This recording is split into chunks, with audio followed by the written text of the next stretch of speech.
quickly, before we continue with the tier list, there are a few things I want to address. First of all, if you don't know me yet, I'm Flamos. I've been playing Warwick top since season 13, played approximately 3000 games on him and climbed up to Grandmaster. So I know his strengths, his weaknesses, and most importantly, how the matchups should be played, even after the arcane changes where his base AD and Q mana cost were hit hard, but a lot of power was added to him through his W's lingering attack speed. Because of this, Warwick can no longer run up to the enemy laner at level 1 and just stat check them with lethal tempo. Now, he needs to wait till level 3 and he needs to play more with his lingering attack speed, changing his playstyle quite a bit. I'm actually playing Warwick with Ghost TP as it offers better scaling into the late game, so keep in mind that some matchups need to be played out differently and are going to have a different difficulty compared to Barrier Warwick. Those are my current rune pages and core build that I'm running 99% of the time. Lethal Tempo for when I want to engage in long trades and can stick to the enemy, and Grasp when I want to only take short trades, poking them down with my Q and eventually all-inning them. I will display the keystones in the bottom left corner throughout the guide so you know which runes I'm playing. But enough of that, please enjoy the tier list. Alright, then let's start it with Aatrox. I'm going to put him in skill tier. I personally run Lethal Tempo against him because if you can stick to him once, like dodging his W with your Q or following his E with your Q, you can fully proc your Lethal Tempo and run him down. I mean, the trade patterns into him are pretty simple. If he like misses 1 or 2 Q sweet spots, like getting hit by his Q is pretty fine, but you just need to avoid getting hit by those sweet spots. And then you can go in and fight him to death because this is like his only damage source, except from his auto attacks. So if he has used those Qs, he usually wants to disengage. And if you can find the space to engage there, like for example, if he hits his first Q, then goes in with the second Q with his E, that's where I sometimes go into the non-sweet spot range of it. Then afterwards dodge the Q3 with the Q of mine to dodge the knockup, and then run him down afterwards, and then R him and then run him down. The only thing is that Aatrox scales very much better than him. The only thing is that Aatrox scales better than Warwick, so like at around 3 items you'll be pretty much useless against him if you're not ahead, and he has way better possibilities in a team fight with his R resets and range than you just tanking there. Okay, next up we have Akali. I think I usually would put her into hard tier, but if it's a really good Akali, maybe even also playing with Ignite, I'm going to put her in unplayable tier. If it's like... Because like, what are the trade patterns? You need to go Grasp into this matchup, because the only trade patterns you can go here are when she walks up to Q you Q her back, and if you want to continue the fight, then she just goes into her Shroud, puts 3 more Qs into you, and then you're like down a whole health bar while she only took 1 Q with Grasp of damage. So if it's a really good Akali player who can kite you out, then it's kind of GG, especially with Ignite. But I think I'm actually going to put her in hard tier because most of the Akali top players I've met are really not abusing the champion to its fullest. So I'm going to put her in hard tier. And I mean, I rarely see her on top lane too, so there's just not a big enough sample size to say anything about that. Okay, next one is Akshan. I'm going to put him above Akali in the hard tier. This is where we go Lethal Tempo again. Yeah, it's our first range top matchup. I mean, it's not... He's one of the better range tops, although he has a lot of counterparts that come to Warwick. I mean, he has a lot of range, he has this double auto attack, he has a shield, and especially if he's playing PTA Ignite, he can just perma-proc and poke you down. And if you find yourself in a bad spot, he can use his E and then shoot you with everything there and use his R afterwards, and then you're just dead. So it's even harder than Akali, I would say. because it's a range top and because he has a lot of mobility. But the thing is, if you somehow can bait out his flash, it becomes pretty easy to kill him, because all of a sudden, without flash, if you are on top of him, right at the start of the trade, right at the beginning of it, then he cannot flash away because he needs a certain amount of distance from champions to make his E work. So as long as you stay on top of him, he cannot E away. And the moment you see him casting his E, you just press Q, because this will then 99% of times immediately cancel it, and then he has no escape option anymore. So if you think you're going to win the 100-0 rundown, then this is like the go-to threat. But if he has flash up, then you're kind of cooked. You need to maybe even invest in death of baiting it out. But other than that, it's still a ranged top lane matchup. You really are going to suffer in lane. And he also has kind of good scaling. Okay, next up we have Ambessa. Ambessa I'm going to put in good tier, because although she has a lot of dashes, which counters Warwick's kit, she is pretty weak in the early game. She has good scaling, but is pretty weak. So, I mean, some people will say you go grasp here because she can dash out easily, but in my opinion, lethal tempo is here better, because when you can follow her dashes, she just doesn't have any mobility anymore, and then she's gonna be dead more or less. I mean, the trade patterns with Ambessa are pretty straightforward, because you are just going to trade every time she doesn't have enough dashes anymore, or she used her dashes, or she doesn't have her W shield anymore, because if you're going to trade with her while she doesn't have a shield, Ambessa doesn't have any natural sustain, so she's going to have a hard time regen up that health again. So every even health trade you take with her is just generally good to poke her down and eventually go for an all-in.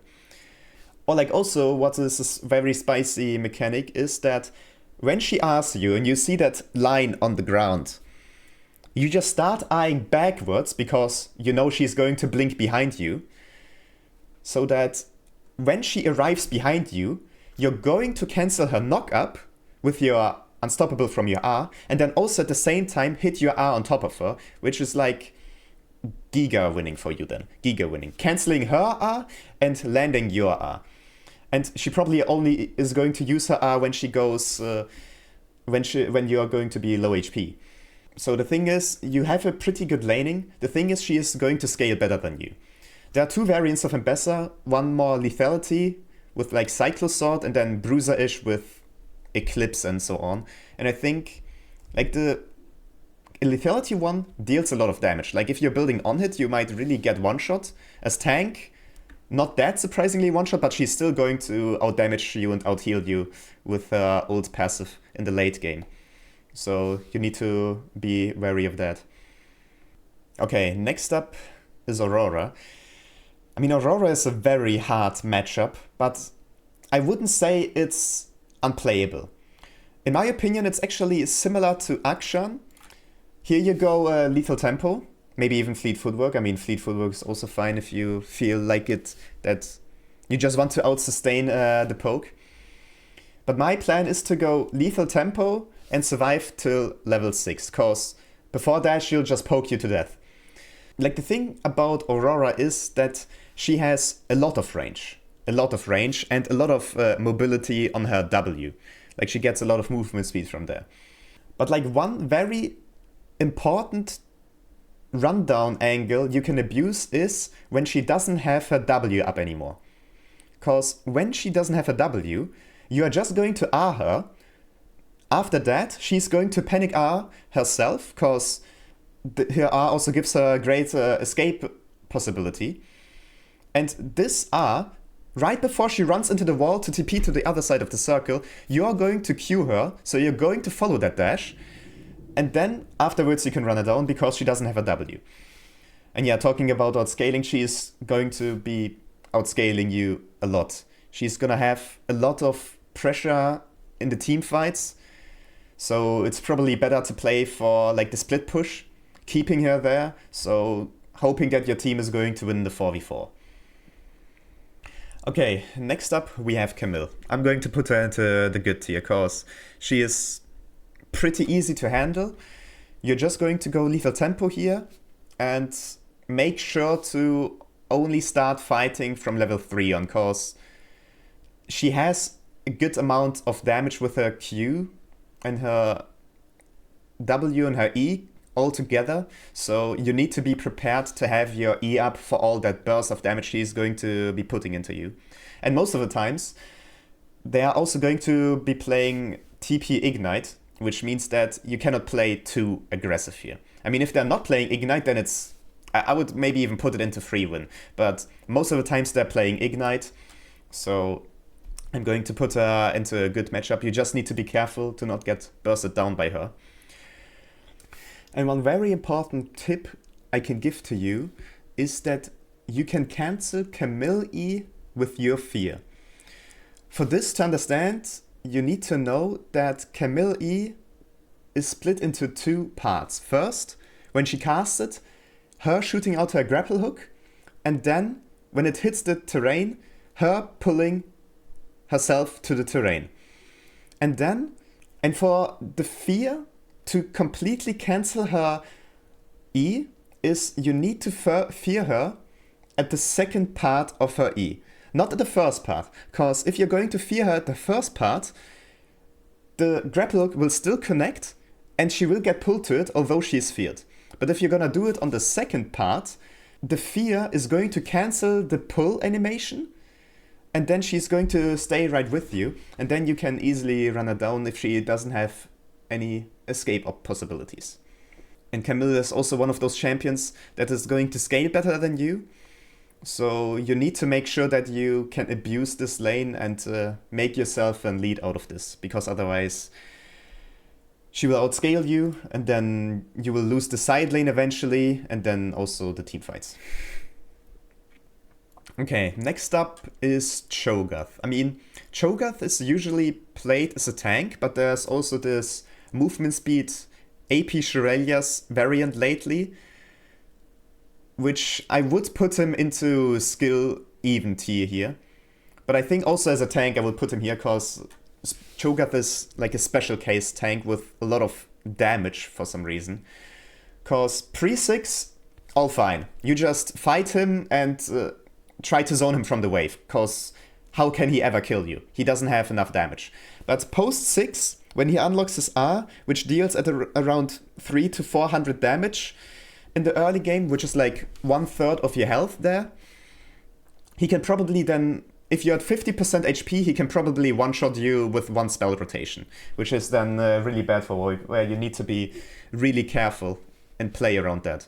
So your plan is probably going to be that you're going to either freeze the wave and try to zone him through that, but then eventually he is going to poke you down and then you cannot freeze anymore. Or you're going to be perma-pushing in, maybe even proxying, and then helping your team, because hitting the turret is also not an option, because he one-shots the wave with his Q, his W, and his E. So most of the times, it's just better to force a man disadvantage in the river, at Grubs, at Herald, before he can arrive. Or, if he also tries to participate there, try to find an angle to shut him down, because he is very immobile in the early game. So try to take advantage of that. Okay, next up, we have Cassiopeia. I mean, I rarely see her on top lane, but it's still a pretty unplayable matchup, because she has a ground, she has movement speed herself, she has a slow, she has a stun. Like, she has everything that counters Warwick in a specific way, and when she gets anti-heal, it's pretty much over then. So she has way too much damage for you, because her E deals a lot of damage and also heals her a bit. So even if you're going to R on top of her, she's probably just going to R you straight afterwards, ground you, so you cannot Q follow or Q behind her, and then run you down. So it's best here to try and play for the wave, and afterwards try to survive, because Like, you can only hope for your jungler to come. But you rarely see a Cassiopeia top lane. But if she's top lane, then you really need to wait for your jungler, because that's when the moment you can probably kill her. Okay, next up is Darius. I'm going to put him into the beatable hard tier, because Darius is also lane bully, as Warwick is, but he is just in every way better than him. Because Darius has way better base stats, and because you're both completely melee, Darius is going to abuse the hell out of it. He's going to zone you from the wave. You can rarely walk up if he plays it well, and you can only farm under your turret most of the times. Like, the trade pattern for Darius is pretty straightforward too, because you can only trade with him when you are sure you can get out. And you can ensure this by either you go in and fight him while there's a minion wave behind you, and then when you think or when you want to end the trade, you're going to fear him and use the enemy minions to Q out. But you then don't have too much damage because your Q is missing. Or you're just going to wait out until he doesn't have his E anymore. That's where you then go in. The moment he Qs you, you press Q2, because if you're in the inner circle, you're going to be dealt way less damage and also not going to get a stack applied. So always when he Qs, Q him to not be in the radius. That's like the most important tip I can give to you. But overall, you need to play it very smart against Darius, because if you're both even health, most of the times Warwick is going to lose it. You need to really dodge his abilities, because if he gets 5 stacks, it's pretty much over for you. And one also important item power spike you need to be looking out for is Darius' steel caps. Steel caps are his biggest defensive and damage power spike, because Warwick will deal more or less 0 damage anymore because of the passive and the armor.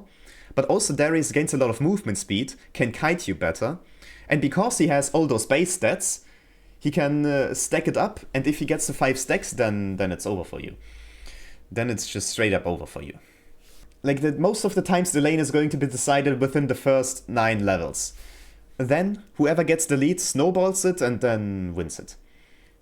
Okay, next up we have Mundo. Mundo is just straight up free win. Straight up free win, no discussion. Because, like, Mundo wants to poke you down and go for an all-in, but Warwick cannot get poked down because of his passive. So Mundo doesn't have any kill pressure on you.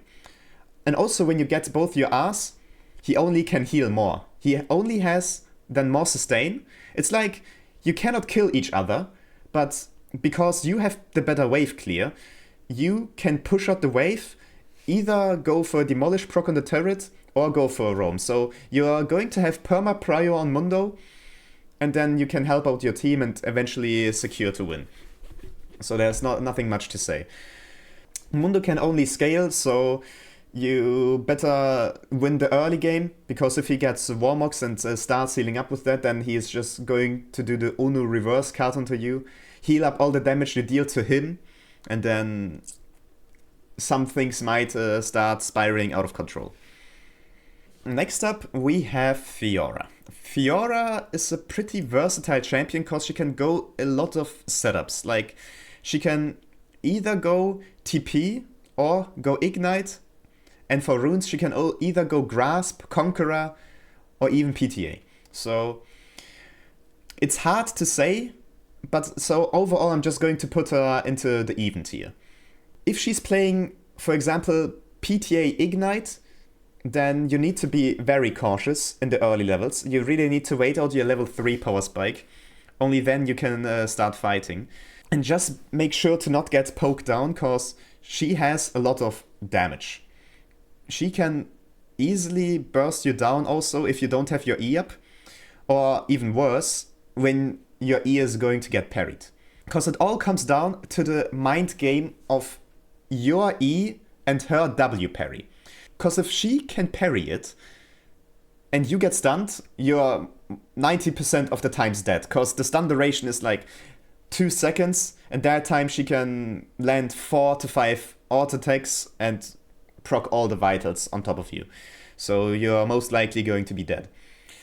My personal tip from all the Fiora lanes I've played against is that if you're ever going to create that situation where you have your E up and she still also has a parry, is that you're going to let your E run out.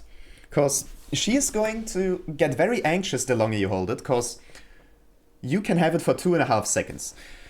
Most of the times Fiora players are going to do it at around 2 or 1.5 seconds, which is then too early. So right after she gets out of the parry, she is going to get feared and then you can run her down. So do that, and most of the Fiora players are going to get caught off guard because they never expect Warwick E to hold that long. But it only works at the first time. After that, you have to play for the mind games. Sometimes reactivating it early, sometimes reactivating it late. But she's also going to outscale you, especially when she has Ravenous Hydra. She has then a lot of sustain. She can just easily trade with you, heal up on the wave. So you better win in the early game, otherwise she's going to outscale you and win the side lane pressure a lot. Okay, next up we have Gangplank. Gangplank is coming into the good tier because most of the times you'll have the lane for yourself. Into Gangplank, most of the times you need to force your trades because Gangplank tries to poke you down with his Q. So every even health trade you take with him is good because he cannot heal it up, whereas you can heal up on the minions. And you try to poke him down until you eventually can all-in him, but not while he has his W up. Because if he has his W up and you R him, he's just going to cleanse it, which is going to make you the saddest Warwick on earth. So here, you either just try to auto-attack him to death, or get his W through your fear there. Only after that you can R him then. Like, also an important tip is that when you destroy Gangplank barrels, you also get the lingering attack speed. So, for example, if you both stand at the barrel and you actually get it, then you can use that lingering attack speed to get like 2 more auto attacks onto him, so that this trait is even worse for him. Because like he misses out on the damage, he misses out on the passive reset, and he misses out on 10 gold because you're getting 10 gold, or was it 5 gold, for destroying the barrel there. Okay, next up is Garen. Garen is a very hard one. You can barely beat him in lane because of his base stats. Also, his Q is a silence, which most often than not messes up your R, because it's a channel. So channels get cancelled by silences. So if he just buffers his Q into your R, it's gone. Then he's going to kill you. His E is also dealing way too much damage, so you're hardly going to out-heal it, even with Ignite on you, because most of the times Garen players are just going to be playing Ignite, and then execute you with his R, because his R is an execute and interferes a lot with Warwick's low health playstyle. So here, and also his W, not only does it give him tenacity, which more or less cancels out your fear, gives him a shield, but also grants him 30% damage reduction for 4 seconds. That's like the whole trade duration. The whole trade duration, you're going to deal 30% less damage. And that, on top of that, he also has a passive where he can stack armor and magic resist. So, whereas you're not dealing damage anyway, he's going to say, alright, let me reduce it even more. So he's straight up stat checking you, but it's not that bad to an extent where I would say it's unplayable. Because Garen got some nerfs, and after the arcane treatment, Warwick can play with the minion wave, use its lingering attack speed to fight Garen even when he has an health advantage pre-6. Talking about pre-6. Post-6, things are looking very rough. Like, he just walks back, heals up, while you're still at 50% HP and you'll be gone. So good luck. Good luck playing against Garen. Alright, next up we have Gnar. I'm going to put him into... yeah, around here. Next to the ranged hard top laners. Because Gnar has very insane kit when it comes down to countering Warwick. Because his Q slows you, while his 3 on-hit W passive gives him a lot of movement speed, making him very mobile and making you very immobile, so it's going to be very hard to get on top of him. The only thing you can really do to outplay him is to follow his E. When he sometimes messes up, is standing in melee range for some reason at all, you try to follow his E, because then he doesn't have any escape possibility if he's in the mini Gnar form. And then he is forced to flash, and then afterwards you can try to kill him with your R. But if he is in mega form, you better use your Q to bait out his R and to dodge it. I mean, most of the Gnars, you need to get a feeling for it, but for me now, most the Gnars have a pretty scripted R. Like, it's so damn clear. It's as if you are reading a book when they are going to use their R. Like, you for real just need to get a feeling of it, and eventually you can always find the angle when they're going to use their R, so you can dodge it with your Q. In this lane, you need to be really patient. You need to probably even wait 10 minutes of your laning phase before you get one single opportunity, which might even not work out, because jungler is waiting there, or he still has his flash up or so. So it's very hard, because Gnar is ranged and he has a lot of safety. And you need to wait out all those abilities, like his E, his Q, his W movement speed, and his flash, until you can run him down with your ghost and kill him. I mean, sometimes, when he doesn't have any rage anymore, you can try to R on top of him and try to react to his E, so you just follow him and do that. Then you 100%... I mean, in mini Gnar, you're always going to win it. In mega Gnar, he just has way too many resistances for you to tank, and it's just hard for you to win the straight up 1v1 for you. Alright, next up we have Gragas. Laning is fine against him, but it's like insane afterwards. Because the thing is, against Gragas, you really can never have an angle to fight him. You can only Q him, he E's you back, because the E will stun you and he walks away. With his Q, he deals way too much damage with this. His Q deals 100 to 200 damage, even if it's not even stacked up. It deals way too much damage. So this is obviously a grasp angle here, because most of the times your trades are going to be only Qs. That's where I would also be rushing Hullbreaker then. And you just need to poke him down, which is also not really that possible, because he heals with his passive. In the laning phase, you can evenly trade with him, but if he gets like his Lost Chapter power spike, or gets even further, he has just so much mana to play with. He can just spam his Q off cooldown, deal way too much damage, poke you down, and eventually he will E in, flash onto you, combo you with his R, and then Q you and W to death. Eventually he is going to have too much damage for you to handle, that he is going to like poke you and you're dead. Most of the times they're also playing a phase rush, so don't even bother trying to extend the trade, even if he misses his E onto, like, goes past you or hits the minion wave, because then he's just going to phase rush away. And always try to dodge his R with your Q, because his R is a knockup, you can dodge it with your Q, because most of the times they use their R to set up for the stacked up Q, so if you can dodge that, you can dodge the biggest part of his combo.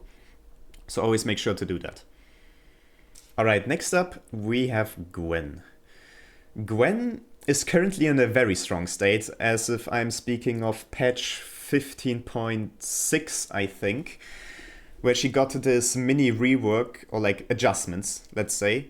So I'm going to put her in good tier, but I'm going to put her into low good tier. Quick editor's note. Usually Gwen is a good matchup, but after those changes she became a very hard matchup for Warwick because of her increased damage and tankiness in the early game, making it pretty hard for Warwick to trade. He gets poked down and eventually all in with her R and Ignite combo, so currently she's actually in the hard tier. I mean, and also most of the times they're also playing Ignite. So it's important that you're going to play it safe and try to trade with her while she doesn't have her Q up. Because most of the times you need to play with your blood trail, like walking in and out of her EQ range, where she dashes in and then Qs immediately. Like you need to play with that a lot to bait out her E and Q and then only go for the trade. But you can only trade for a short amount because after 3 or 4 seconds her Q is back up, also back up stacked. So after that you just fear her away and then wait for the all-in. Now afterwards make sure to most of the times not fight during her W because she gets resistances and I think at least 20 or 30 so. And I mean her R, most of the time it's better than not to bait out her R in exchange of your R. I think if you both don't have your R up, you are most likely off better to go, cause her R deals a lot of max HP damage and heals her for a good amount. So I advise you to trade those two out and try to win it through alt-taking and basic abilities. Try to dodge her true damage as much as you can. Try to kite her abilities, kind of. Try to kite her. Alright, next up, Heimerdinger. Straight up unplayable. The worst of them all. There's nothing much to say. Heimerdinger just puts down his turrets. When you try to kill the turrets, first up you're gonna get 3 shots at least, which deals 200 of your health. And even if you do that, most of the times the turrets are standing next to each other, so even more turrets are going to attack you when you try to take down one. And even if he hits his stun, you're most likely dead. And because of his turrets, he'll be obviously perma-pushing. You're gonna be perma under the turret, permanently under the threat. If he hits his E, he's going to RW you, shoot his 3 waves of rockets, and more or less one-shot you. And you cannot walk up because of the turrets. You really need to hope either for your jungler, or hope that your jungler is going to weak side you and bot lane is going to have 10-0 Kog'Maw or whatsoever. Like, this lane is insanely impossible to play, just because he has that much pressure from his turrets, which you cannot take down because you're full melee and don't have any AoE. Maybe by some miracle you can kill him if he doesn't have his turrets yet set up. If he, for example, took a bag, you destroyed his turrets. He comes back to lane, you are on top of him, and by some miracle you also dodge his E, then you can maybe kill him. But other than that, it's going to be an unplayable lane. Just going to be farming simulator. Alright, next up we have Illaoi. And Illaoi is also probably a skill matchup, just for the sheer fact of her not being a champion if you just keep on dodging her E. If you keep on dodging her E, we all know Illaoi doesn't get your soul and then she cannot kill your soul, deal damage and heal up and all that. In the early game, you're probably going to beat her. Like, even also at level 1, she's gonna go W. Just try to fight her, take even health trades, get her low, take down her tentacles, and dodge her E, which is the most important thing. Then, if you're both at level 6, try to bait out her R with your R, or like even better, if you don't need to use your R yourself, but just take a really blunt fight, bait out her R, so at least, maybe if also the jungler comes soon, that she doesn't have her R up. Because her R has way more value than your R in a 1v1. If she doesn't get your soul, if she like hits a minion, you can try to look for an all-in. If she has 2 or 1 tentacle nearby, you can look for an engage, but I would rather take down the tentacles first before fighting. But always make sure to not sacrifice your soul for tentacles, or sacrifice the possibility of her killing your soul before taking down the tentacles. You can go for it if you're full HP, because then most likely she isn't going to be able to kill your soul. Also, one important thing is that you can heal up on her tentacles. Use your passive to heal up on her tentacles with those 2 auto attacks, and especially dodging her tentacles. Because dodging her tentacles is the most important thing, because they deal damage on one side, but also heal her for missing health. So if she is at 10 HP, you don't want to get hit by a tentacle, because this will heal her for a huge amount. Especially if it's like 2 or 3 tentacles. And avoid giving her hits onto you and your soul at the same time. Alright, next up we have Irelia. Irelia is a free win. Not as much as before the arcane changes, but still a free win in my opinion, because Irelia is a pretty weak champion as long as she doesn't stack up her passive. Because her passive gives her attack speed and gives her on hit on 4 stacks. So you want to trade with her while she doesn't have those 4 stacks acquired. The moment she gets 4 stacks, you kind of want to disengage immediately. Stay away from minions, because she has a pretty good dash range. And make sure every time she dashes, she can also use her E. So she can disguise her E in her dash to a minion or to you. So be careful that she's not going to E you out of nowhere and surprise you with that, and then she gets easy her passive up and then run you down. Or if you start the trade with her on 0 stacks, most of the times you're going to win it. Most of the times you can just run her down and kill her, because she doesn't have enough time to stack it up, and she's just losing out on way too much damage. And also remember to not use any abilities into her W, because it actually gives her quite a good amount of resistances to it. So Q is fine, but you really should sometimes wait out her W before thinking about using your R to finish her off or to chase her. Because she's gonna reduce it a lot, but most of the times it's not enough. Irelia is still a pretty free win if you are playing it safe, because if she gets those 4 stacks, she wins. Other than that, she's kind of useless. Like, she's then not a champion. Warwick just steamrolls her there. Next up, we have Jax. Okay, Jax. Phew, he is insane. He is insane. I mean, not only, like, level 1, he has his E, right? Most of the times he has his E, which makes him not only dodging all your auto attacks, but also your Q and your R. Like, all your damaging abilities, he is immune to that, straight up. Only if you have the very good timing where you Q right in the moment where his E runs out, because then his dodge runs out, and then your Q hits because you're buffering it. Only then you can, like, Q through his E. This is like the only moment, the only skill expression you can do into him.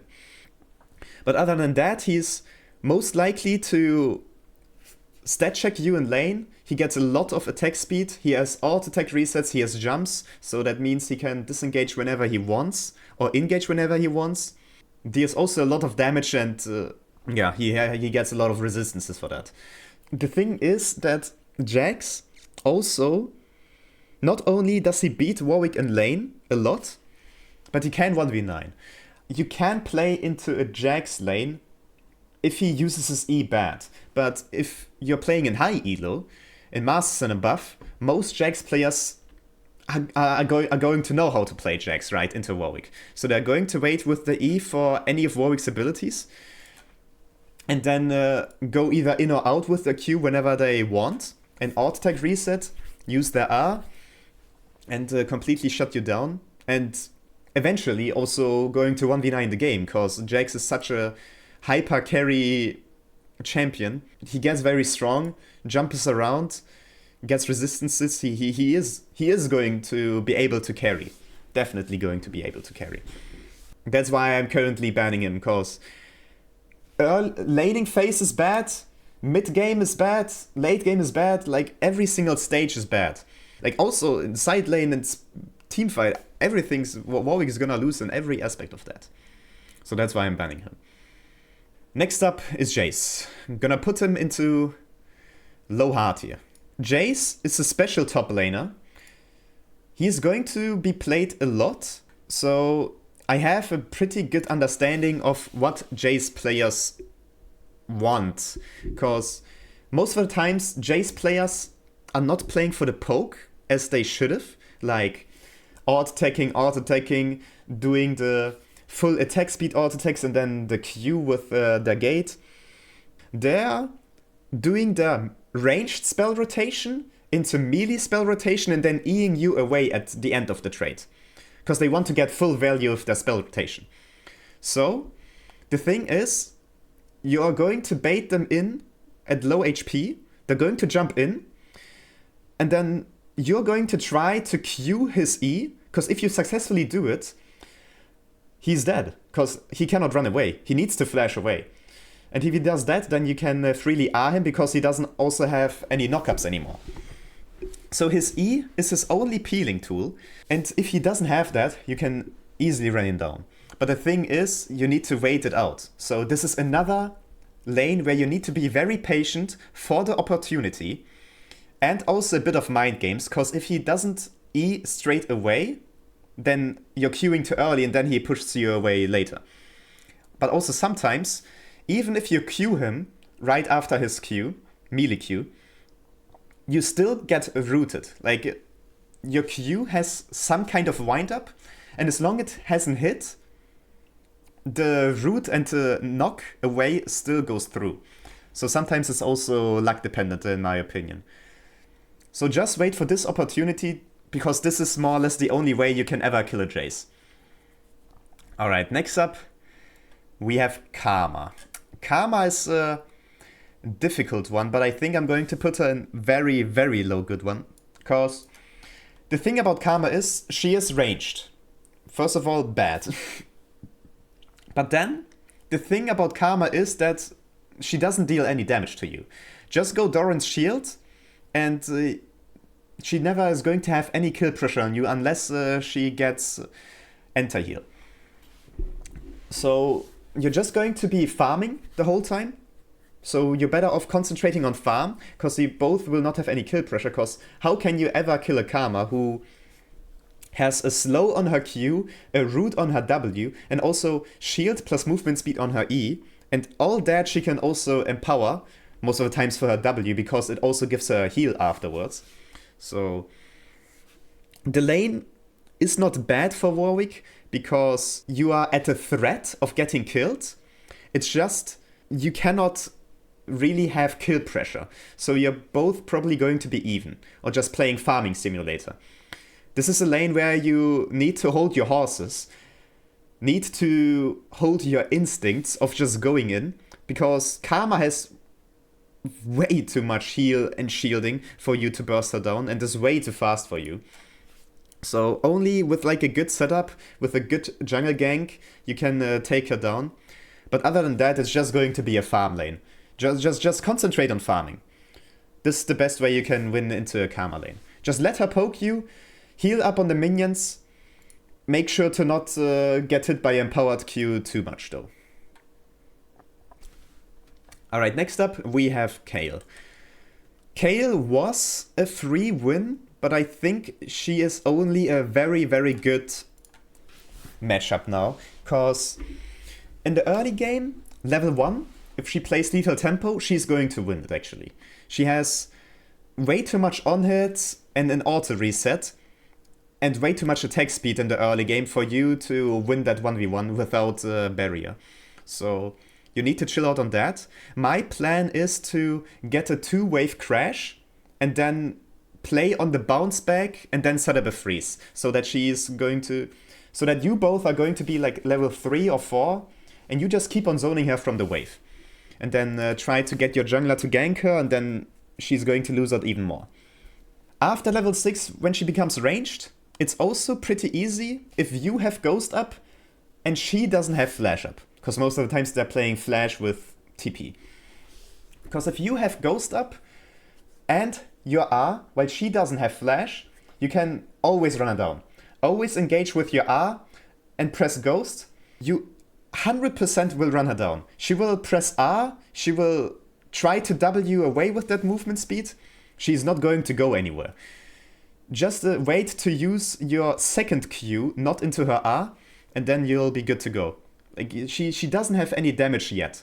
In the early game, like pre-Nasus or whatever first item she's building, she will not have enough damage to kill you. You're always going to beat her. Maybe let her push in, bait her in, and if she is close enough, go for the all-in. Alright, next up we have Kennen. And Kennen is... yeah, he is a pretty unplayable matchup. Because he has the ability to stun Warwick and have a lot of movement speed. His stun ability consists of him most of the times hitting a Q to start off, hitting you with his empowered ult attack, and then ending it off with his W to get the third stun, and then most of the times he procs Electrocute or has already first strike proc with it. And during his E he gets a lot of movement speed, which also could apply a proc. And his R applies 3 or 4 stacks, I think, throughout the duration. Just a lot of stacks throughout the duration. So if you're going to fight him, you're going to get stunned at least 1 time. When he uses R, probably 2 times. And paired with a lot of movement speed, there's not a lot of counterplay. He's going to stay at range. You will have to feed on the minions. Just try to farm, because most of the times he will just poke you from afar with his ult attacks. Sometimes go in with his E, but then also you can't do anything because he goes in with his E to stun you, and before the stun runs out, he's already at his range. So this is the only matchup where I'm actually playing Fleet Footwork actively, because there's no way to kill him, even if there's a jungler. Most of the times, he's going to R, stun the jungler and me, and then get away. One ability to outplay him is to R through the stun. Like if you have 2 stacks on top of you and he throws his Q onto you, then you're just going to R onto him, eating the Q, getting the stun proc on you, but because you're unstoppable, you'll fine, and then you have your R on top of you. But most of the times after this, he R's, gets his 3 stacks back up very fast, and then he runs away with the C. So there's a very low chance that you're going to win it, because he's just such a champion with stunts and movement speed. Alright, next up is Kled. Kled is low skill or almost hard champion, I would say, after the changes. Warwick is pretty weak against him now. Most of the times they're playing Ignite, but it doesn't matter too much because Kled has Enter-Heal in his Q already anyways, if it pulls you. Most of the times you're just going to wait out his Q until it misses and then look for a trade angle. Don't trade while he has his Q up, unless you know that you are going to use your Q and a minion to dodge the pull or whatsoever. And then when he's dismounted, most of the times he has more than enough possibilities to remount. So you need to look for the situation where you can go back into him and fight him, or let him remount so you can dismount him again, because if he just remounted and you dismount him again, he cannot gain any courage for a certain amount of time. So he's going to stay dismounted for a certain amount of time. And that's where you can push in, because then he will probably start playing safe, hitting you with his Q from afar to get a bit of courage, and then eventually all in you with his W to get the remount. Because if he gets the remount in a fight where he survives on 1 HP, most likely you're gonna be dead. And also a lot of Kleds go lethality. They go like Cyclosword, Lord Dominic's. They're going to one-shot your ADC. So the late game is also gonna be tough for you. Alright, next up we have K'Sante. K'Sante is just a champion. Here you're gonna go run Grasp and also Rush Hullbreaker, cause your trades are going to be very short with him. You only want to trade with him with your Q and Grasp up. Your Q and Grasp are the only options that are going to deal magic damage, and also your passive. But he is going to, because he is going to build Thornmail, and probably also, I don't know, Frozen Heart or whatsoever afterwards. So your auto attacks are going to deal 0 damage, whereas your Q and Grasp and on hit are going to deal lots of damage. And then you just repeat that until he is low, because K'Sante doesn't have any sustain, unless he buys any refillables, but those 200 health are not going to matter that much. You're only going to use your E if he is going to W you, because if he W's you, you are going to fear him away afterwards. So you should have early prio. You can get quite a few demolish procs here and there, chunk down the turret a bit.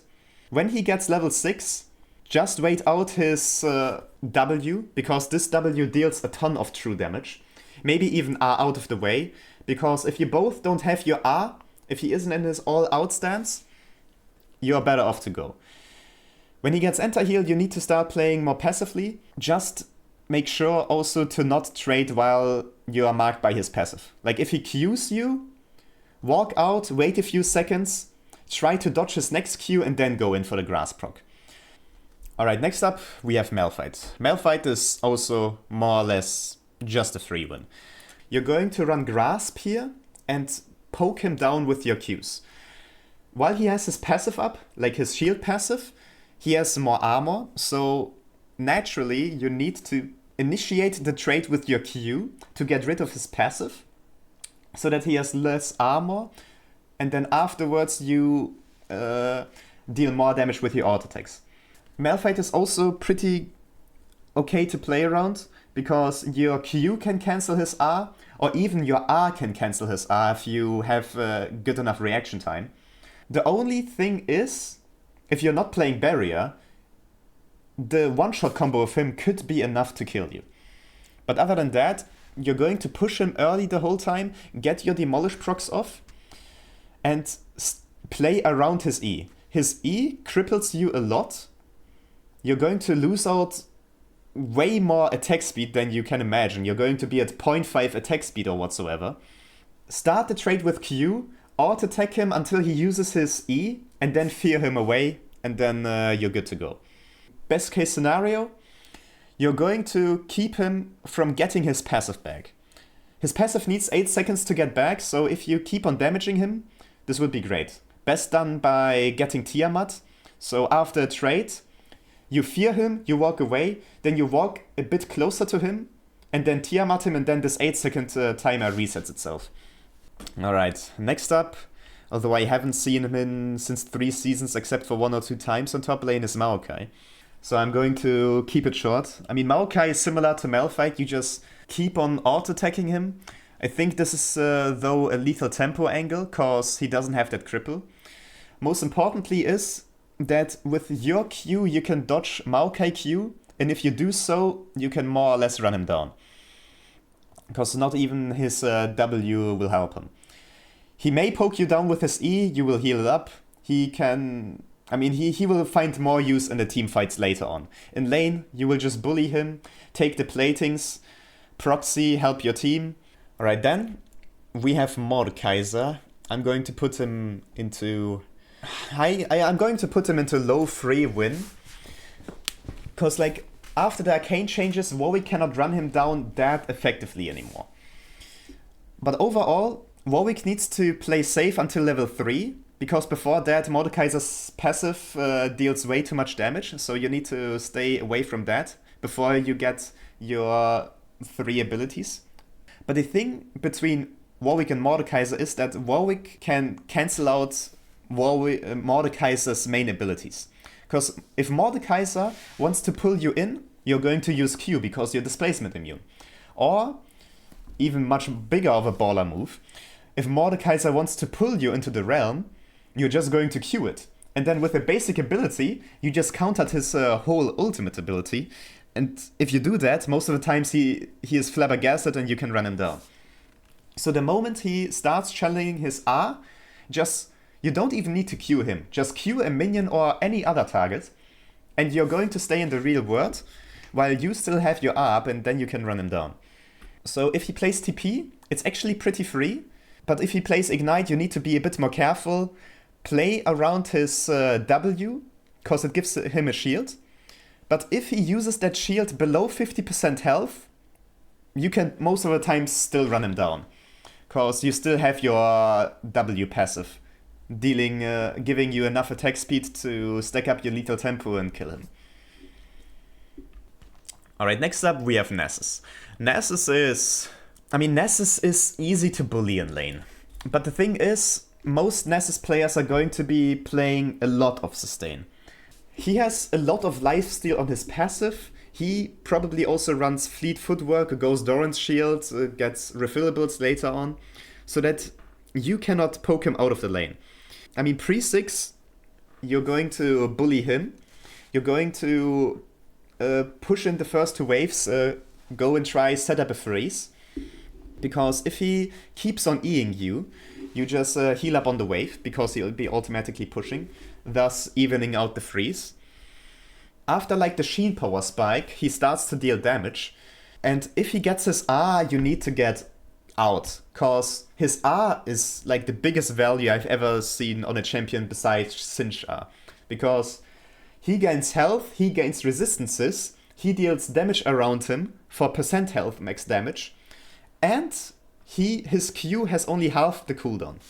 So if he Rs, he's going to be extremely tanky. And he's going to Q you a lot of times. And the most shit ability in the game he has is his cripple.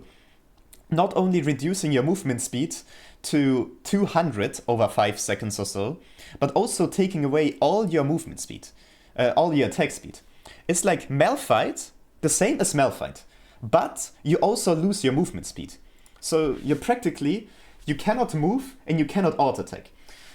So the only thing you can play around it is by using your R to wait out the cripple time until you have your attack speed again.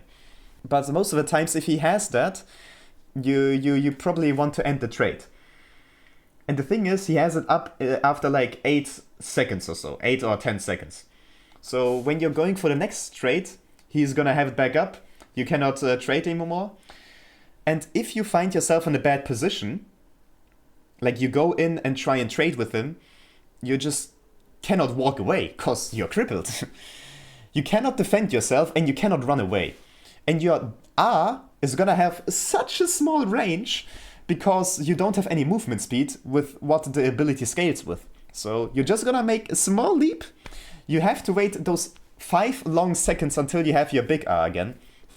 But until then, it's most of the times too late. The Nasus has caught up, is standing right inside of you, and you need to break his ankles to get a miracle R out of the whole situation. Alright, the next matchup is Olaf. I mean, Olaf I would maybe put into hard tier, but lately I found a good way to actually make it more of a skill matchup. Like the matchup plan is that you're going to wait until level 3, not going to trade with him a lot.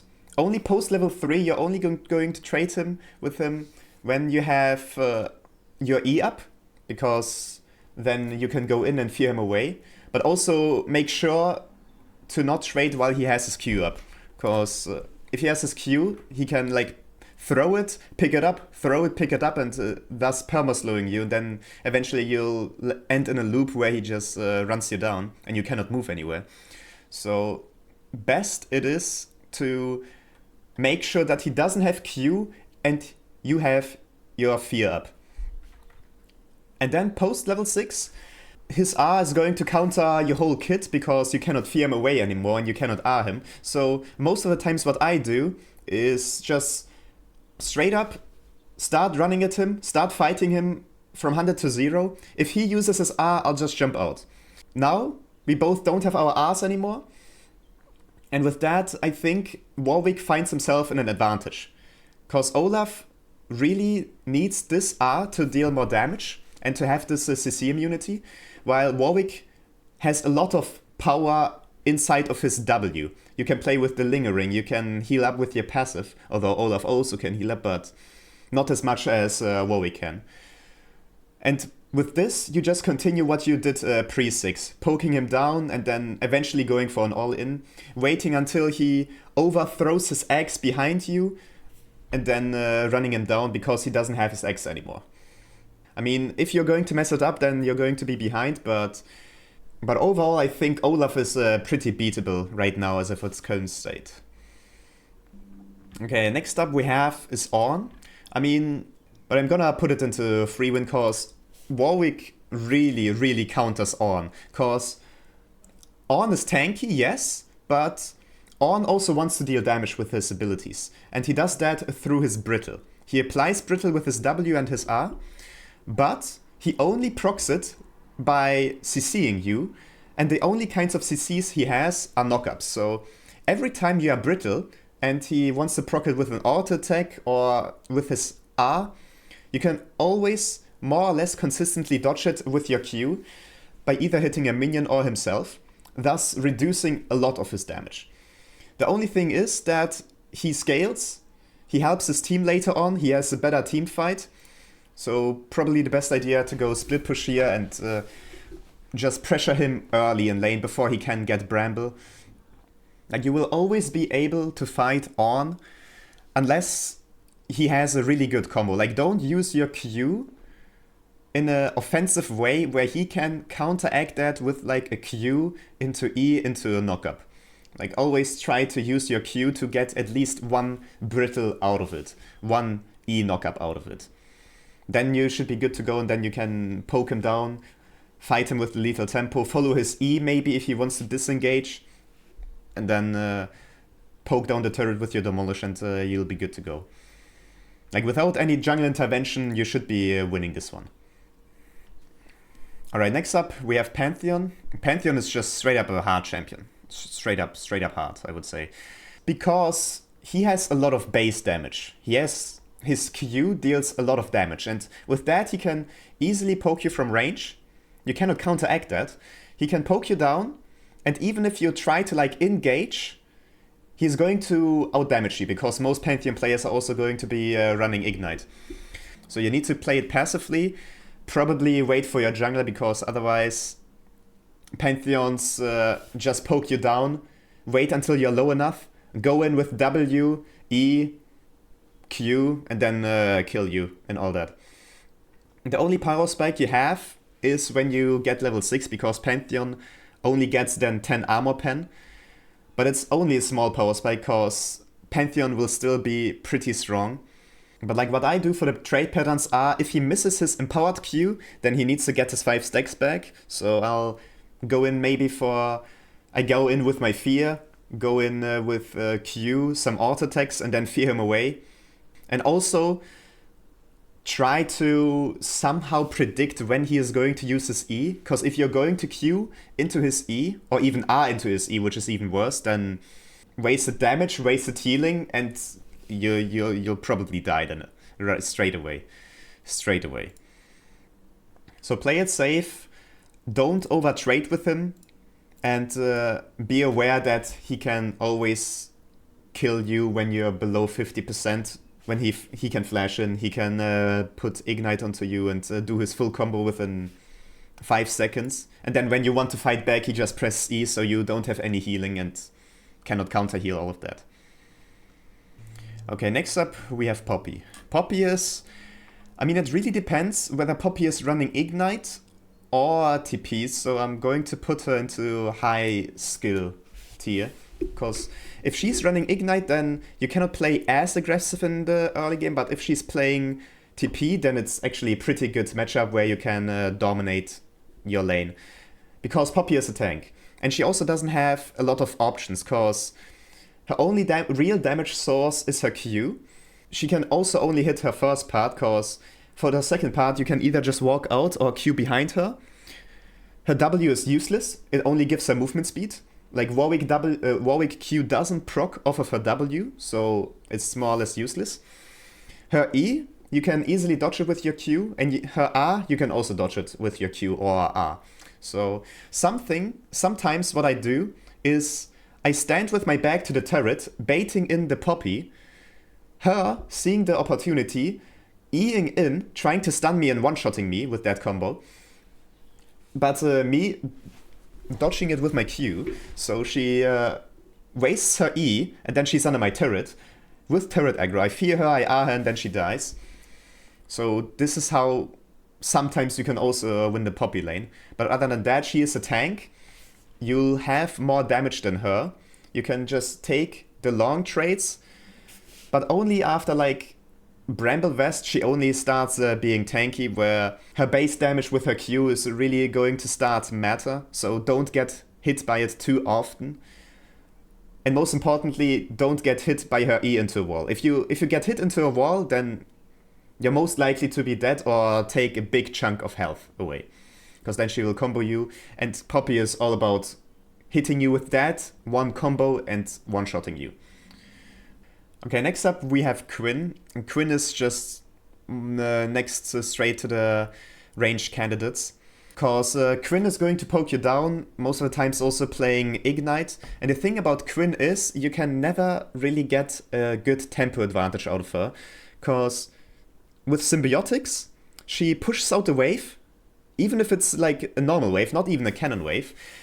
She pushes out the wave, recalls, gets like a longsword, and then flies back to lane with all that movement speed from her R and her home guard. So after each wave, she can does this, build up a small or like a bigger and bigger item lead over you and eventually kill you, costing you your TP or whatever. The only way Quinn can mess up is when you Q her E. If you do that, she cannot run anyway. She can only flash, but if she does so, you R her and then she's just straight up dead. So nothing much to say, just try to out-sustain her, try to survive her. She's going to blind you, poke you, E you a lot. But if she messes up and you actually get your Q onto her E, this is the moment where you run her down. Or sometimes you can also try eyeing her up front, and then when she's going to panic E, Q her, but most of the times, in higher elo, Quins aren't going to instantly E. They're going to wait it out because they expect you to Q instantly, so you have to work there with the mind game. So most of the times I'm waiting 1 or 2 seconds with my Q before doing that, because then they usually start Eing. Then they get stressed and anxious, and then I get the follow and then I run them down.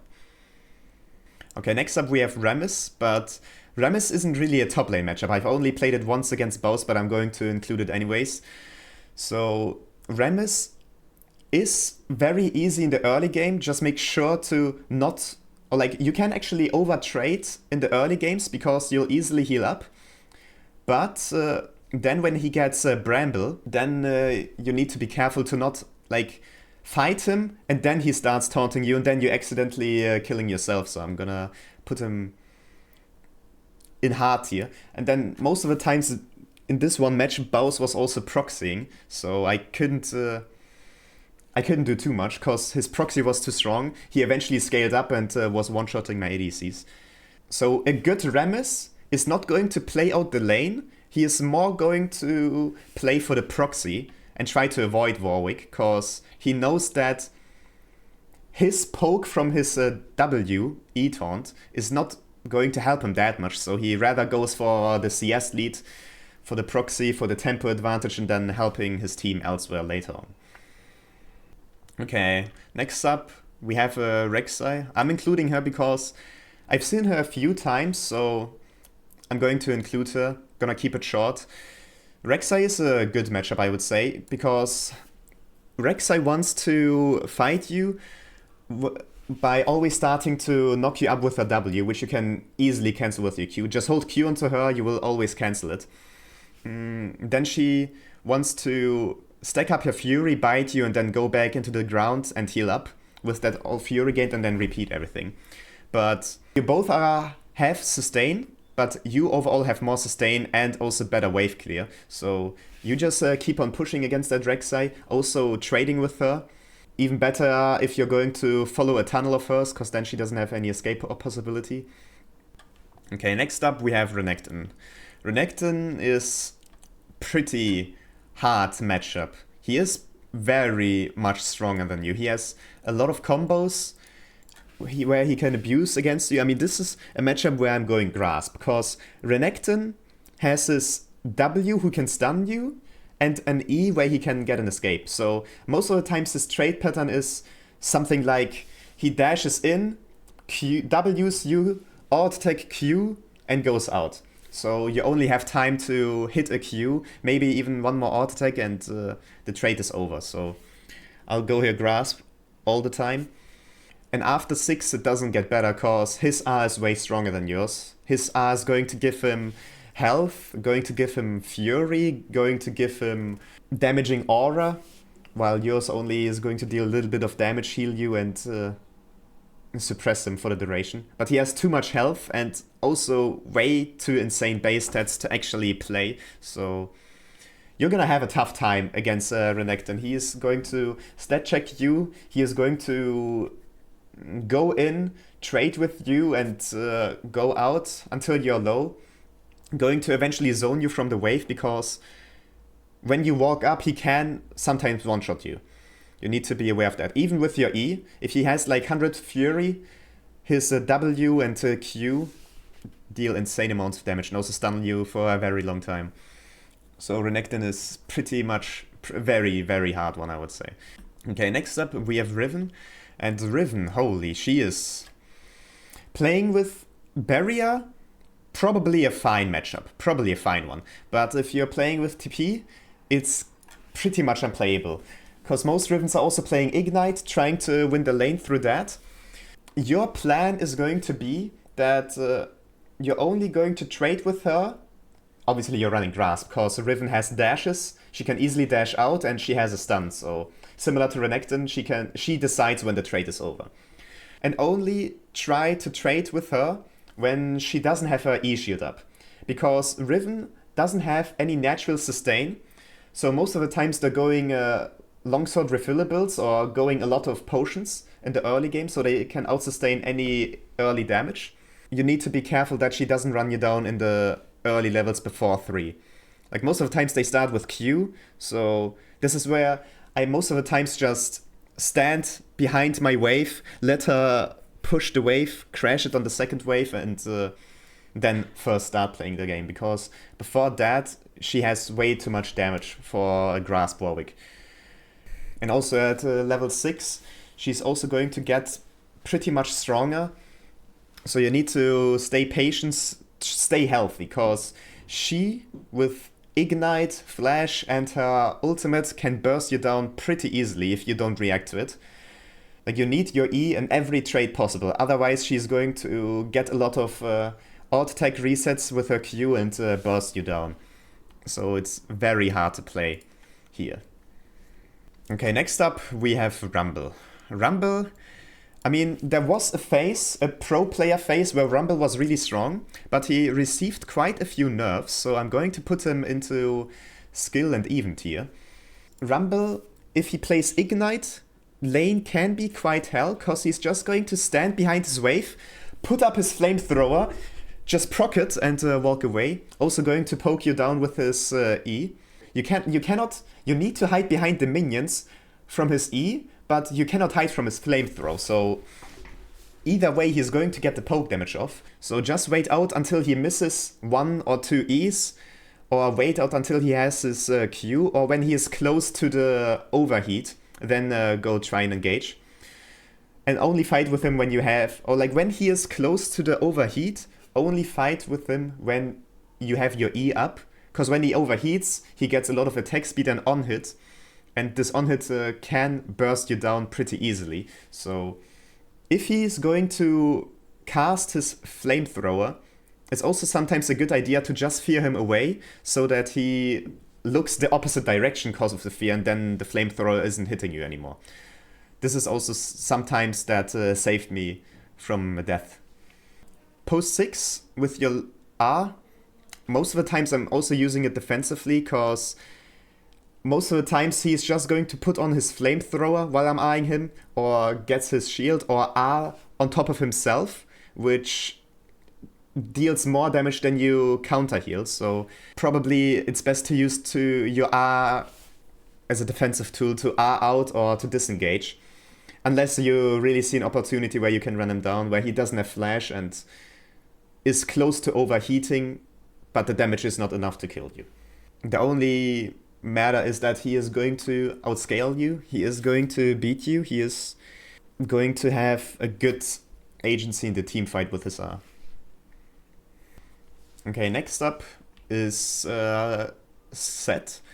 Set has pretty good early game auto attack resets and damage with his double auto attack passive, with his Q, with his E pulling you in and stunning you. And he has a very good counter-offensive measure with his W shield that also deals a lot of damage. I mean, Set most of the times wants to start his trade by pulling you in with his E, stunning you, preferably with like you running away and a minion behind him, so he pulls on both sides and you get stunned. Auto attack you, get auto attack reset with Q. You try to trade back, but he fills up his W and starts one-shotting you with his W then afterwards. Which is not such a big problem if he is playing TP, but if he's playing Ignite and he really keeps you in there, it can quickly lead to 100-0 there, because of his auto-attack resets and pure damage he deals out. But the good thing is that Warwick Q can dodge his E, although it's hard to time, but you can try to predict it. And also, Warwick Q can dodge Set R. Like, he R's you, and you Q him, he just flies with his animation without you. You just stay right where you are while he flies past you. Which sometimes leads to a funny situation where he tries to dive me under the turret, but I Q him, so he gets the turret aggro, but lands on the other side of the turret, so he just dies to the turret afterwards. Make sure that you trade with him and always fear him before he can reactivate his W, because most of the times if you fear him, this 1 second of fear is enough to get out of the W range, so he cannot W back. Like, if you have a full spell rotation up, and he just wastes his W for a random trade, you can start running him down. Set is then so damn useless, he can only pull you then, because if you're running him down, you're probably fighting inside of his minion wave. And if he asks you, you're still going to be next to him, which you are going to win, because Set's W gives him all the defensive and damage he needs to win a 1v1. And without it, he is pretty much useless. So then you can run him down. Okay, next up we have Shen. Shen is also a very even tier champion. Shen is a tank, he doesn't have too much damage, and he is a pretty much pre-scripted champion. Most Shens will run Ignite, which is kind of bad, but it doesn't really matter. But if they're running TP, then it's also pretty much over for the lane. I mean, Shen only has more or less this one combo where he goes in with his E, taunts you, then pulls in his Q to hit you, and then get those 3 auto attacks in while Wing. Sometimes all of it without his E, where he just Qs you, and then gets those 3 auto attacks, and you are pretty much slowed to run away, so you can get those 3 auto attacks in. I recommend to never trade when he gets this empowered Q. Otherwise, you're fine, because this empowered Q gives him a lot of attack speed and a lot of max health damage on hit, which bursts you down pretty quickly. And if he's playing Ignite, then he has a good possibility of killing you. Also, keep in mind to not Q into his W, because it will block it. But you can auto attack him through his W, because you're not going to deal any damage, but you will stack up your lethal tempo actually. So even if the auto attacks are going to miss, you're still going to get 1 or 2 lethal tempo stacks, which sometimes help me out finishing him off after the W runs out. Always wait with your E until he engages, or just go in with your E and fear him away. That's the only use I would think of that. And when you get your R, you are more or less unkillable to him, unless he is fed. If you're both even, you're going to be unkillable, while he, with his R, is going to be better helping his team. So when he actually starts eyeing away to help somebody on mid lane or on bot lane, you start run down his turret. You need to focus down his turret, because otherwise you cannot focus it down. If you're pushing in a wave, you cannot walk up to the turret, because he will taunt you and you'll take 1 or 2 turret shots. You can try to bait out a taunt, and if he misses so, step up, take a demolish proc, and then perhaps repeat. So you need to keep on trying to bait out his E, or wait until he leaves the lane to start hitting the turret. Okay, next up we have Singed. I was thinking to put him into a skill tier, but Singed is not going to play the lane. Singed is going to proxy, he is going to find every way possible to go out of your way, because he exactly knows that you are probably stronger. Goes for the proxy, scales up, and is going to be a late game menace then later on. If he lanes with you, then just make sure to not run in his poison. That's number 1. Don't get flipped into the turret, because that's the only way you can actually die. Like, if he puts down his W, you get flipped into it under the turret, you get rooted and die. Otherwise, he has 0 chance of killing you in lane, unless he's running Ignite or so. You can also cancel his flip with your Q. Sometimes predicting it, sometimes you can also react to it. I mean, Singed will just start running at you, pretty scripted, so that's where you see that he is going to flip you. So the moment he is near you, you start queuing, and then he will try to flip you, but because you're displacement immune, you will not get flipped, and then you can kind of hit him, but he is still going to be faster than you. So you're probably not going to kill him. And then when he gets his R, you need to be even more aware, because then his poison starts to apply enter heal, so that you're not going to get hit by it, or you wait out the enter heal before you start using all your heals. And he gets very tanky, so you better wait out those 25 seconds and then continue, if he decides to play the lane. But most of the times they don't, and just go for the proxy the whole time. Okay, next up we have Sion. I mean, Sion nowadays is a low free win. Earlier I would have put him into a high free win, but he is now a low free win, because I think he got a buff to his Q damage, like base damage, and also got a buff to his W shield. So he's a bit harder to play now against, because he is pretty tanky. But because Sion is a immobile tank, you can really abuse your lingering attack speed against him. So for example, you walk up to a low health minion, you auto-attack it, and then you have lingering attack speed for the next 3 auto-attacks, put it onto him, press Q, and then continue with your trade with almost stacked up lethal tempo and try to run him down. Also, Warwick counters him in that way that he can dodge his Q by either being knock-up immune when he hits it, or by just queuing behind him when he is charging it up. And also dodging his R with your Q, because it also knocks you up. You can theoretically also fear him during his Q, but this puts it on a 2-second cooldown, which means he can more or less use it again afterwards. So when you are going to fear him out of his Q, you better do it to end off a trade, not to keep on going in, because then he has his Q back up and can charge it. Or like use it when you can then use your Q again to dodge it then another time. So the laning is going to be very easy until he gets Bramble, then it's going to be a bit harder. He gets very tanky, so you'll need a lot of time and effort to get him low. His scaling is also going to be very strong. If he scales, then he's going to shut down your side lane pressure. You will not be able to do anything against it. He is just naturally scaling. And that's why also most of the Scions will favor going for the proxy, so they can easily stack up their health, stack up gold, so they don't have to deal with that annoying Warwick, which they are put up against. Okay, next up we have Tahm Kench.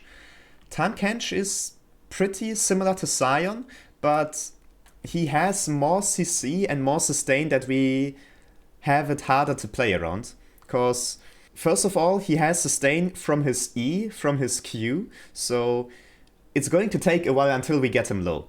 And even if he is low, he has missing health heal on his Q, so you need to make sure if he is low to not get hit by his Q, because then he will just start healing a lot.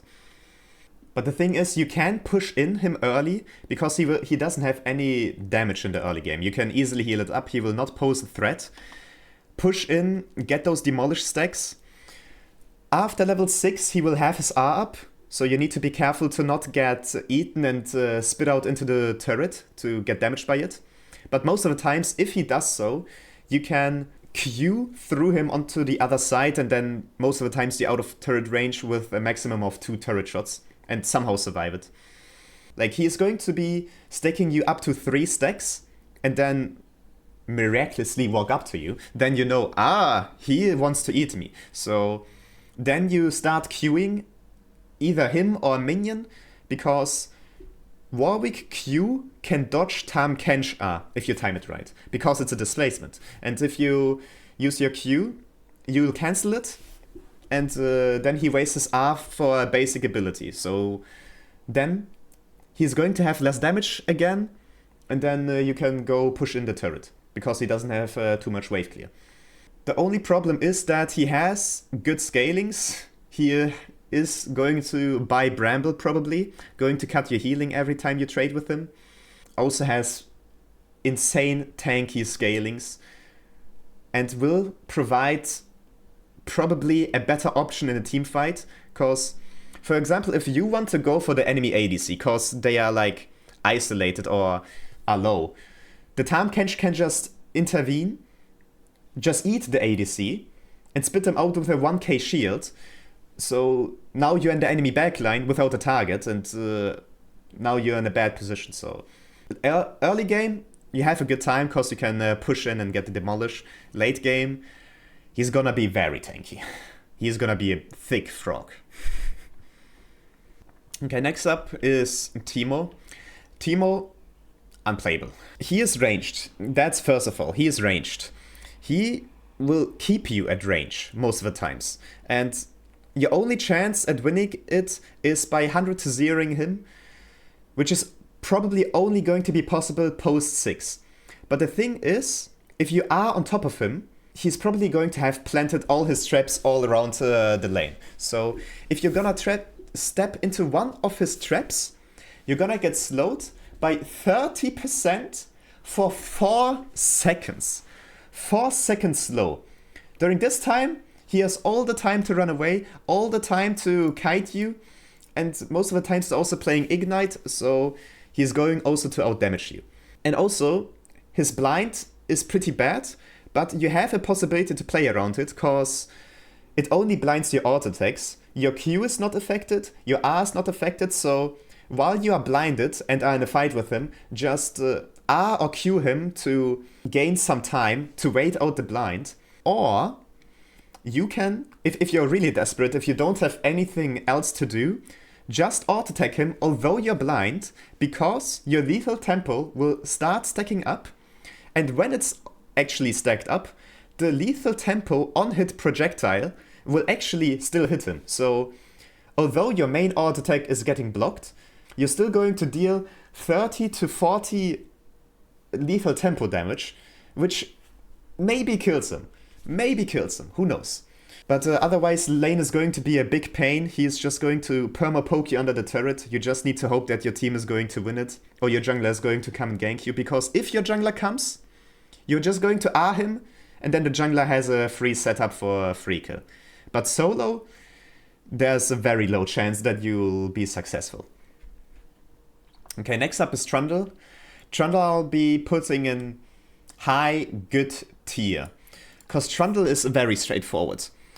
In the early levels, up until 3, you're not going to fight him. Like, his Q steals AD and gives him AD, so you're going to be at a really big AD disadvantage. So that's why I'm also advising you to Q before he can Q, because if he steals your AD, your Q is going to deal less damage. But because Trundle can only Q and alt attack you to death, you need to play around this. Or you can also pretty easily trade with him by going in, Qing him, alt attacking him, and then fearing him away. Just make sure to not get pillared afterwards, and then him start running you back down. So you just keep on trading with him until both of you are low enough.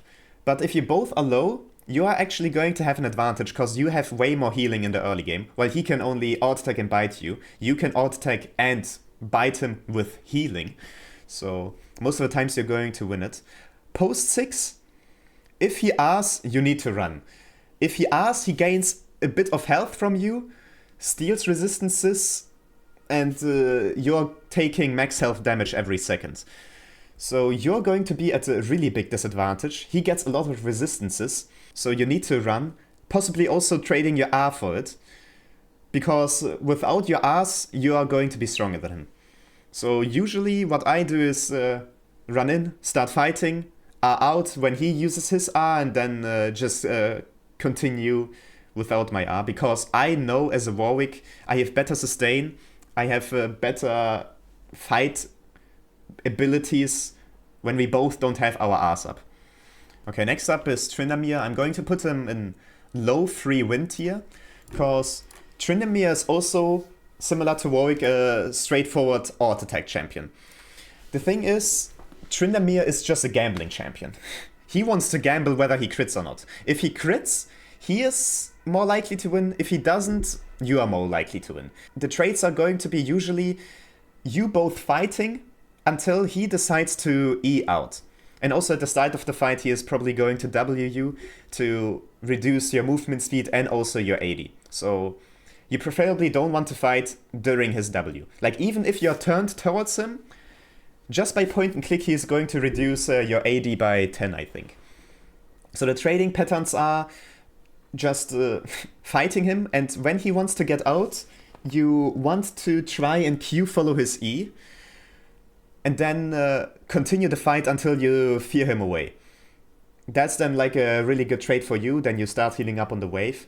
Whereas he also has a bit of sustain on his Q, but not as much as you do, so you have the health advantage most of the time if he doesn't crit too many times. Post 6 also is more or less winning for you, because if he starts eyeing, he's going to be at very low HP, meaning that you have your maximum attack speed at 2.5, and you also still get all your healing. You still get all your healing, you can even Q him to get all the healing, you can R him so he stops auto-attacking you. So if he goes into R, and you still have your R up, most of the times you're going to win it if he doesn't start critting 5 times in a row. Okay, next up we have Udyr. And Udyr is good because the lane is so damn boring. It's so damn boring to play against an Udyr, because he will be perma in his R or in his W. So every time you trade, he will do his R to slow you down, he will do his W to get a shield, and then he will decide between one of those to empower it to whether get a bigger shield and heal up, or to make a moving storm and damage you more. Yeah, both of you have infinite sustain. Both of you are never gonna die. That's why most of the times I'm going to run Grasp here, because the slow is way too much to keep up with him. His storm will slow you so much that Grasp is more value in my opinion. You're just going to play for the short trades, stack up your Grasp, you both have no kill pressure, you both are just farming. You're literally both just farming and not playing the lane out. He has better scaling, he will eventually get anti-heal, so you need to be a bit more careful, but the lane is still going to be very stale and nothing too much is going to happen. He will have to push lead because he's going to perma-push with the storm. So just stick to stacking Grasp and farming and getting as much minions as you can. Okay, next up we have Urgot. And Urgot I'm putting also in the range top not good tier. One of the worst range top laners, cause his passive deals insane amounts of damage. Like, even in the early game, if you get like auto attack passived, 150 health gone. Straight up. Most of the times Urgots are going to play PTA and sometimes also Ignite, which makes lane really hell. But most of the times they're going to play a PTA TP, which is pretty fine. The only thing about Urgot is that because he is ranged, he can poke you down, he's going to Q you, and when you are low enough post 6, he will just go in with his E and R you. But one thing you can do to counteract that is when you're in a fight with Urgot and he wants to like do the flip into guaranteeing his R hit combo, is that you're going to Q his E.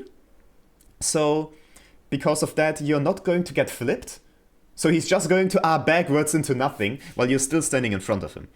Like, it doesn't guarantee you to win the fight, but it will guarantee you to win or like to survive at least. Or you can also try to time your Q to dodge his R pull. Not like the drill coming into you, but his pull. Because if he pulls his chains, that's also a displacement for which you can use your Q to dodge it. But it's really hard to pull off. And also Urgot will outscale you. Like, he has insane base stats. When he gets a Black Cleaver, you will have 0 armor, so his passive is going to completely shred you. You need to play around his passive. His passive is dealing tons of damage.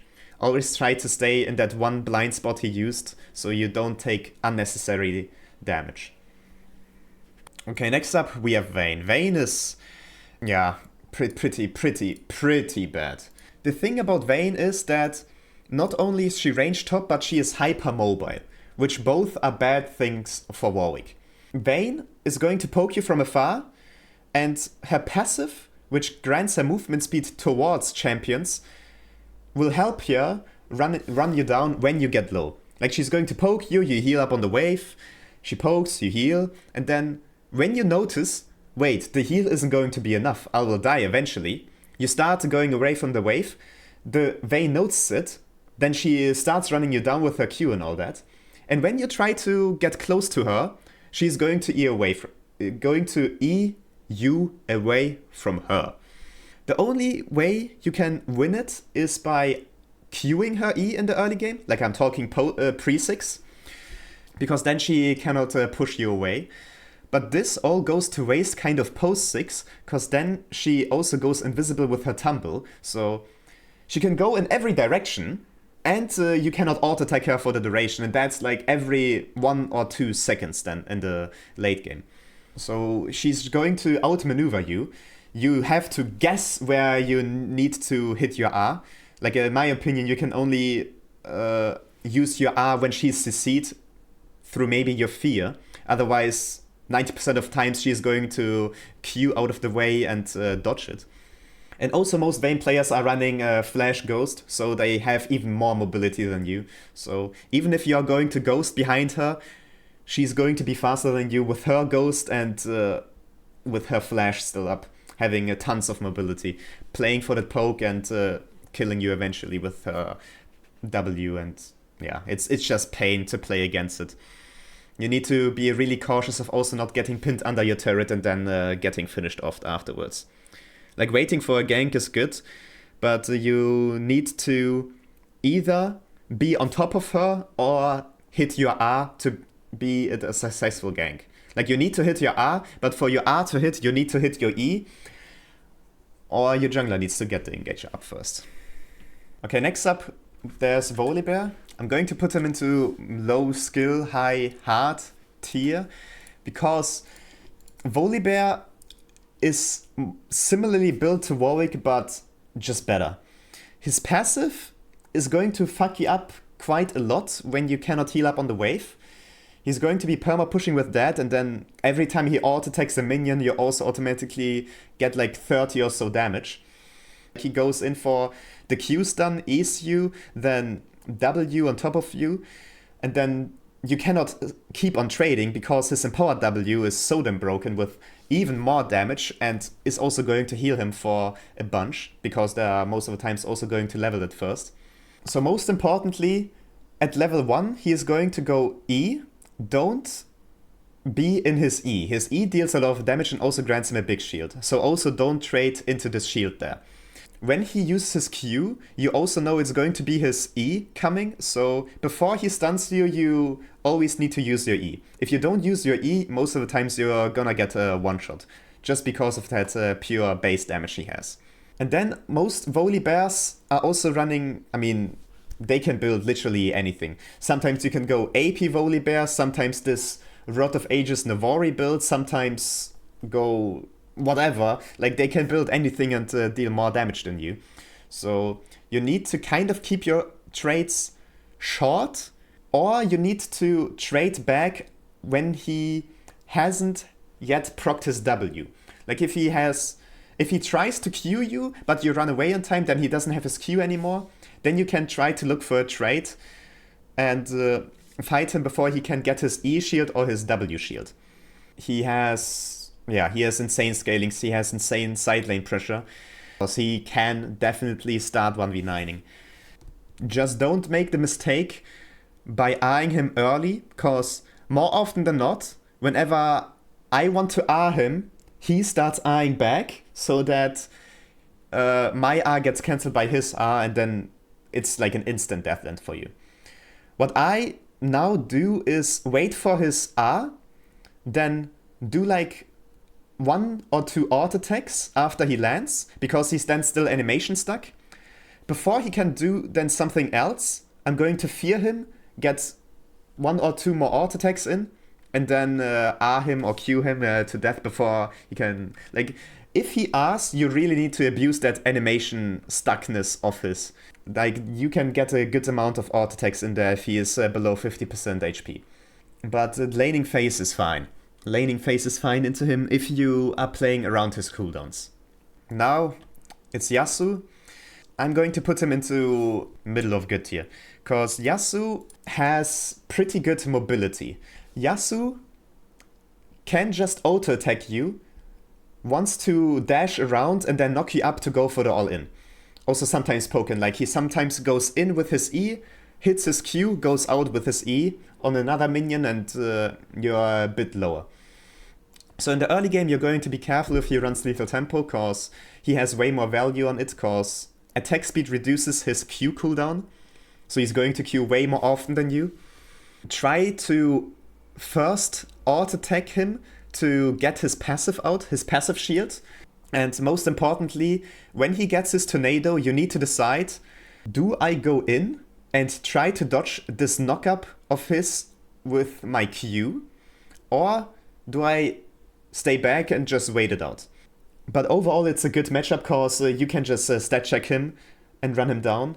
So you just auto-attack him, when he gets his knock-up, you just Q him or R him, because as long as you don't get knocked-upped, he cannot R you, so he is missing a whole ability, and also his Wind Wall is useless against you, so he's actually missing 2 abilities. He can only auto-attack and Q you, maybe even E around the minion wave a bit, but other than that, you have the clear advantage against Yasuo. Okay, now we have Yone, Yasuo's brother, which is way easier to handle than Yasuo, because Warwick has way better outplayability against him. Yone's Q, his knock-up, he actually dashes with his knock-up together at the beginning, meaning that although he casts it, you can still Q it to dodge it, even though the cast is in a pretty advanced state already. To his W, he gets a shield, just don't trade when he gets his shield. So when you get hit by his W, just wait out his shield before you go in. Same also more or less goes to his E, but you can try to follow his E back when he returns to his body, and then most of the Yones are going to get caught off guard, and then you fear them, you R them, and then you kill them. Also what you can do is dodge his R with your Q, and then he's going to be right next to you, and then you can start running him down again. Maybe he will start going into his spirit form, then you are just going to wait it out. He returns with his Q knock-up, like he stacks it up on the minions to get like an escape opportunity. And when he gets back to his body, he insta-Qs, but you're just going to Q follow it, fear him, and run him down afterwards. Like, Yone is pretty free. Just make sure to be careful in the early levels again, because he has better lethal tempo value in the early game because of his Q. So only start really fighting him when you have your E up, your W up, like post level 3. And then it should be a free win. Next up is Warwick. Warwick, I mean, now as of this patch, he is pretty strong, so I think I'm gonna put him into even tier here. But the patches before, he was more of a good tier candidate. Like, he got a few changes that made him stronger in lane. His maiden deals an absurd amount of damage, and also his E shreds armor now, so you're going to be left with a lot of vulnerability to him if you find yourself in a bad spot. But Warwick, before 6, is going to stomp him pretty much, because you can just run at him. If he puts up his cage, you just Q out of the cage and then run him down further. Fear him, he doesn't have any escape possibility. And even if he hits his E, his little gremlins are going to jump on top of you, but it doesn't even matter because you're going to kill them with one auto attack and even going to heal up from them. It's only going to be a problem if he cages you with his E, with his 4 gremlins and with his maiden, because then he deals an insane amount of damage. Like, this is the combo he is looking forward to. Trapping you with all of his pets there so that he can kill you. So most of the times because post 6, your objective is probably gonna be trying to take down his maiden first. Or wait for a jungle gank so you both can kill him. Because I think after 6, you just simply don't have enough all-in possibility to kill him with his maiden up. The damage is just too much. Dodge his E at least to maybe have a chance at winning. Because also the E is going to slow you and is going to pretty much mess up your whole trade pattern there. Okay, next up we have Vladimir, and I'm going to put him into... Yeah, I'm going to put him into hard tier, because he is a ranged top laner after all. But similar to Aurora, he is only a mage, so in the early game he doesn't really have such a big kill threat. He only can poke you down and have sustain himself. So you're probably not going to kill him until he messes up. And he can only mess up by using his pool in a bad situation where you can still follow him after he re-emerges from it. Because every good Vladimir player will just Q you, E you, trade with you, auto-attack you, and then when things get bad, where you get on top of him, Q him, trade with him, they just go into pool and re-emerge far away from you. So they can start doing that again. The lane is really only going to be a problem if he is playing Ignite. Then he might have a possibility to kill you, but then otherwise it's going to be just a boring lane, both of you farming, just looking for an opportunity to kill each other, but most of the times you both are not going to be killing each other, because you both have insane sustain, you both know how to play your limits out, so it's just going to be an annoying lane with a slight favor towards the Vladimir. Okay. Then next up I have Wukong. I'm just going to put him here into the skill tier. Wukong is a pretty pre-scripted character too. He has like his ult attacks. He only wants to trade with his Q from afar. Like, I don't know how much range it gives him. It gives him like 250 range. He can hit you with his Q from half a screen away or so. If he W's, you see that immediately by the symbol above his head. If you see the symbol above his head, you know it's him. The moment he W's, the clone loses the symbol, and you know that it's not him anymore.